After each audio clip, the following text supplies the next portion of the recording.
ফ্যাসিবাদ বিরোধী আন্দোলনে অনন্য ভূমিকার জন্য বৈষম্য বিরোধী ছাত্র আন্দোলনের নেতাদের অভিনন্দন ও সম্মান জানিয়ে তথ্য সম্প্রচার মন্ত্রী জহিরুদ্দিন স্বপন বলেছেন, বিএনপির নেতৃত্বে তৈরি হওয়া দীর্ঘদিনের আন্দোলনের সর্বশেষ দায়িত্বটা তারা গ্রহণ করতে পেরেছেন।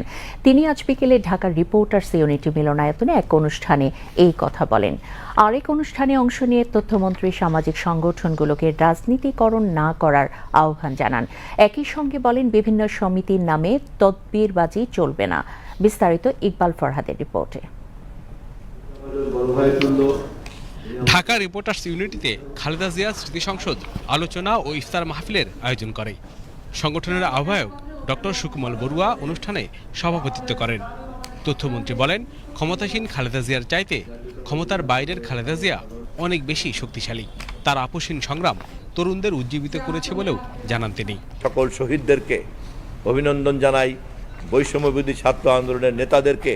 তারা বিএনপির নেতৃত্বে মাঠে তৈরি হওয়া যে আন্দোলন, সেই আন্দোলনের সর্বশেষ দায়িত্বটা তারা গ্রহণ করতে পেরেছেন। কারণ গত 17 বছর যাবৎ হাজার হাজার নেতাকর্মীদের ত্যাগের বিনিময়ে বিএনপি সহ সকল রাজনৈতিক দল গণ অভ্যুত্থানের একটি পরিবেশ তৈরি করে রেখেছিল। সারা বাংলাদেশকে তারা একটা বারুদের স্তূপে পরিণত করে রেখেছিল। এমনি সময় বৈষম্যবিরোধী ছাত্র আন্দোলন একটা দেশলাইয়ের কাঠির ভূমিকা পালন করেছে।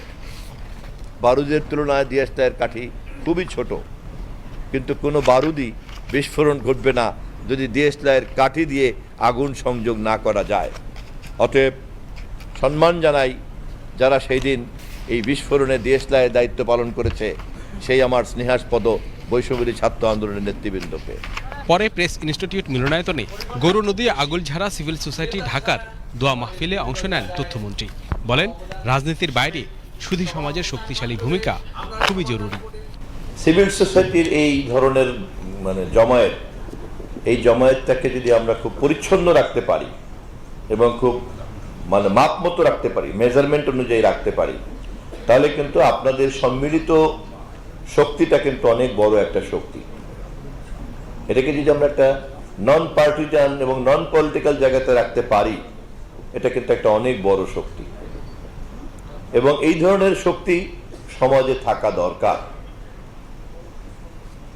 রাজনীতিবিদ হিসাবে যারা ব্যর্থ হয় বা যে সরকার ব্যর্থ হয়, সে কিন্তু প্রধানত ব্যর্থ হয় সমাজটাকে সে ভেঙে ফেলে।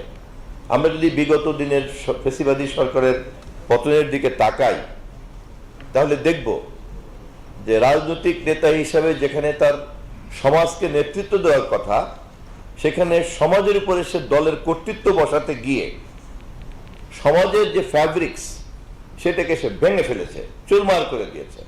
সংগঠনের ভারপ্রাপ্ত সভাপতি হুমায়ুন কবির খানের সভাপতিত্বে আরও বক্তব্য রাখেন হাইকোর্ট বিভাগের বিচারক জিয়াউল হক বাদশা। Iqbal Farhad, BTV news, Dhaka.